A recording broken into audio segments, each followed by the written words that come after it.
Man thought he found a puppy in forest. Vet turns pale when he realizes what it really is. Peter was walking through a wooded area when he suddenly heard a strange sound coming from the bushes that caught his attention.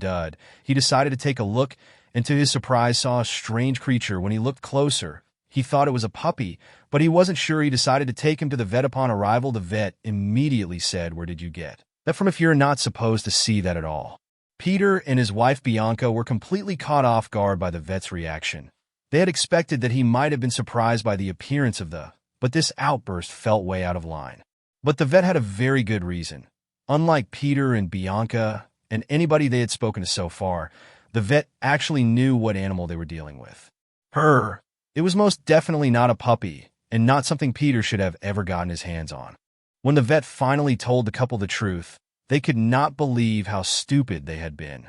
They have made a big mistake taking this creature home, but before we start, smash the like button, subscribe, and hit the notification bell, so you never miss out on our upcoming stories. It was a sound that Peter was not at all familiar with. He had walked in these woods many times as a child and an adult, but never heard anything like this before, and he could not help that it now piqued his curiosity. He needed to find the source, but in hindsight, he wishes that he had just kept walking that faithful day. The sound led Peter off the forest path and a couple of bushes, having no idea what he was dealing with.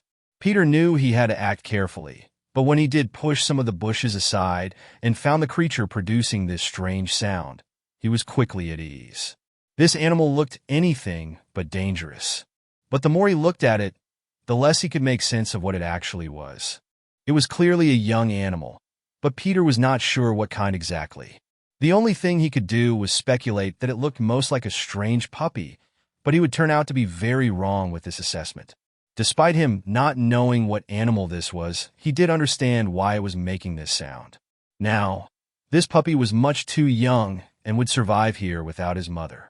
Seeing how thin it had become, Peter suspected its mother had not been here in a while.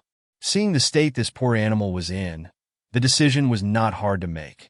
He got a small bag with him in which the puppy fit perfectly, but the animal did not stop making its crying sounds. It was obviously stressed. About an hour this meant walking back to the city, and this gave Peter enough time to figure out what he wanted to do next. He could not go to the vet, as he was not open on the weekend, only for emergencies, but that would cost a lot more money. Luckily, Peter was confident in his own ability to take care of a puppy. They had a dog at home, and when he still lived with his parents, they actually had their dog deliver a litter of puppies that he was more than willing to help with. If only he knew what animal he was really dealing with. But the most important thing he needed for this animal was puppy milk. And while he did not have a dog that could provide that, his own dog is male, he did know that you can buy adequate substitutes at the pet store, and so on his way home he went by one. He still had the strange-looking puppy with him, though, and was drawing a lot of eyes on the store. People had not seen any creature that looked like this before, and naturally Peter started to get questions about it. But his answers left most people unsatisfied. The fact that he had just taken this creature out of the forest rubs some people the wrong way, and while he believed that he was saving a puppy here, a lot of people were thinking that this was not a puppy at all, but they could also not tell him what he was actually dealing with here. There are a lot of creatures living in the forest, of which we have no idea how their babies look. They could easily have very much belonged in the forest, and Peter was interfering in something he had no business in. Peter was very much surprised by this negative reaction, mainly because he did not see it like he felt in his head that he was doing something highly noble, that he was trying to save a helpless and defenseless creature. Back home, Peter started preparing the milk, even before telling his wife Bianca that he had brought something back home, and she walked into him feeding the animal the bottle and was shocked at what she was seeing. However, she didn't have time to be shocked for too long, as to be acting very fast, and just behind her, the dog Benjamin also entered the room, and the moment he set eyes on the creature in Peter's hand, he charged at him, starting to bark as loud as possible. Bianca barely managed to grab his collar to pull him back. They had never seen their dog behave this way. Peter set the animal down for a second to help Bianca get Benjamin into another room. But even then, with the door closed, the dog did not stop barking. The both of them were utterly surprised by this behavior, since Bianca herself was notorious for the animals he brought in. He found what made this animal so different. With the peace returned to the room, a little Bianca could finally examine the animal her husband had brought in, As Peter returned to giving it milk, the animal was drinking as much of it as possible, and it started to look better by the second. And while Peter was still very sure that he was dealing with a puppy, Bianca was not so sure. Unlike the people at the pet store, she was actually very happy he brought it home and thinks he might have saved the creature's life because of this, but she just does not recognize a dog in it. She took a couple of pictures of it, and while Peter was making a place for the creature to spend the night, she actually took it upon herself to look online if she could find anything that resembled this very strange-looking baby animal. But she also knew that maybe only the vet could give them an answer with any kind of confidence. And so she was happy that Peter had set up an appointment for the next day early in the morning. She did not want to wait long for answers, even though the puppy had drunk a lot of milk and was doing a lot better by the looks of things. Peter was still afraid it might not make it through the night, and so Peter decided to stay up all night to keep an eye on the animal. Bianca was very surprised that her husband was willing to make such a sacrifice for an animal that he had only found a couple of hours ago. She had never seen this side of her husband before, and luckily for Peter, the animal made it through the night without many problems. It woke up a couple of times, and Peter gave it one more bottle of milk, and Bianca even came to him around 3 o'clock to keep watch over the animal so that he could still get some sleep. She definitely did not feel a similar connection to the creature as Peter, but she had a lot of respect for what he did and wanted to support him. However, so could she. She was also planning on joining him at the doctor's the next morning. The animal actually managed to make it through the night all right. It was still sleeping when Peter woke up from his couple hours of rest, and he and Bianca just looked at the very peaceful animal. Peter felt more and more confident in his decision to take it home. The appointment with the vet was in about 1 hour, so they had to get things ready. The couple only had a pretty sizable cage for their own dog, which they could add to transport the baby animal. But they did make sure to pack it with soft blankets to make it at least comfortable.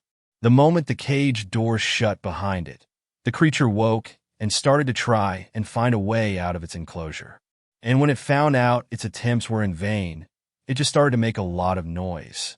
When they arrived at the vet's office, they immediately drew the attention of everybody in the waiting room. At first, it was because of the noise the animal was making, but past that, it was mainly the strange appearance of the creature that kept people looking and talking.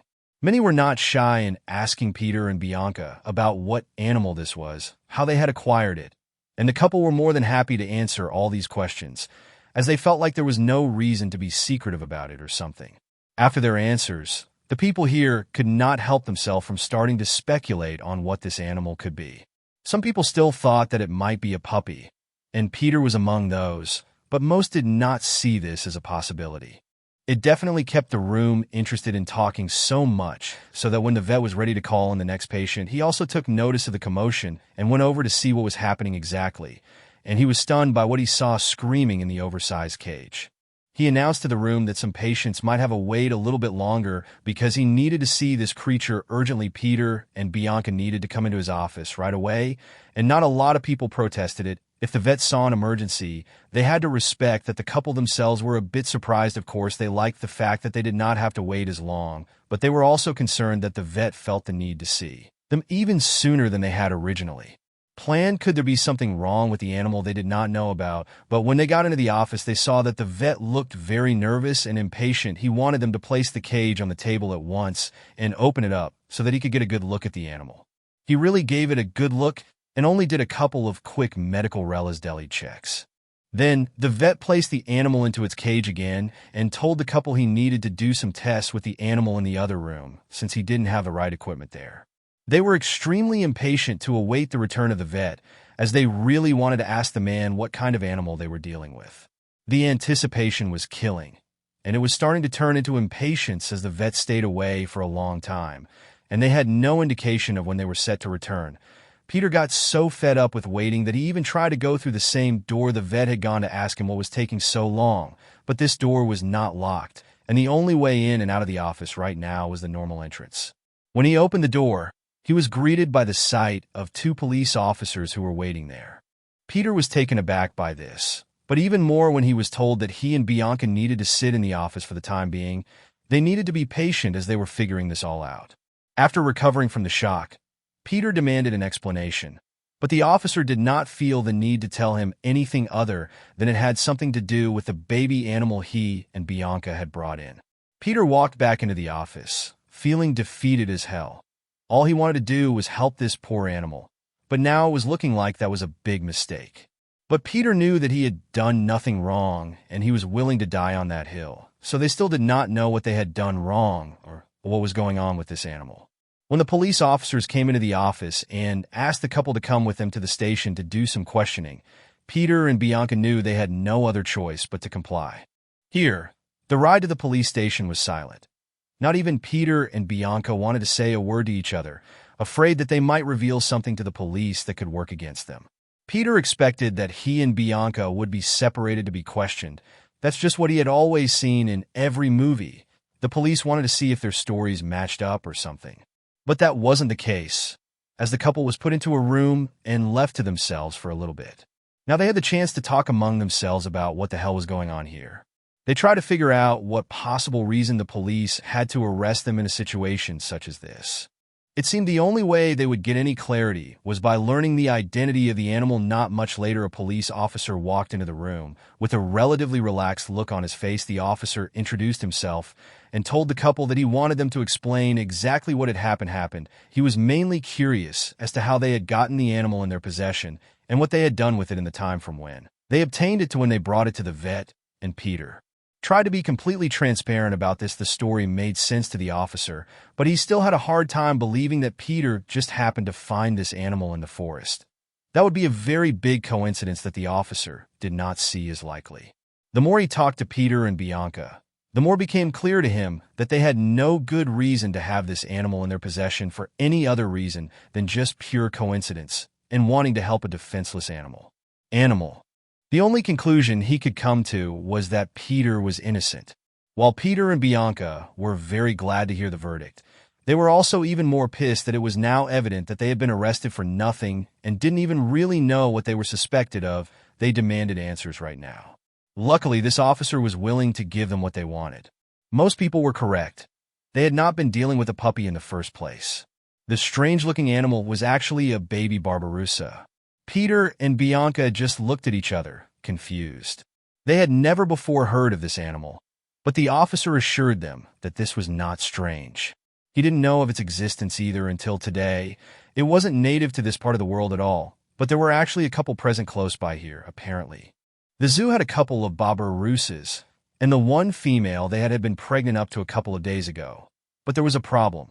The female had escaped just days before she was said to deliver, and when she was found again, the baby was gone.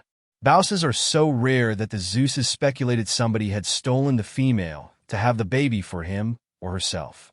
AO had already enlisted the help of the police and alerted all of the animal-related professionals in the area, like vets, to be on the lookout for the baby. By this time, though, the police officer was convinced that the mother babusa had gotten out of her enclosure on her own in a desperate attempt to find the perfect place to give birth. But she was sadly captured again without her baby. Luckily, the animal was now already back at its mother at the zoo, getting milk and gaining strength. The zoo eventually ended up strengthening the enclosure, and as an apology, Peter and Bianca got lifetime tickets. Tickets to the zoo for free. Thank you so much for watching. If you enjoyed this story, don't forget to hit that like button, subscribe, and ring the notification bell so you never miss another unbelievable tale like this one.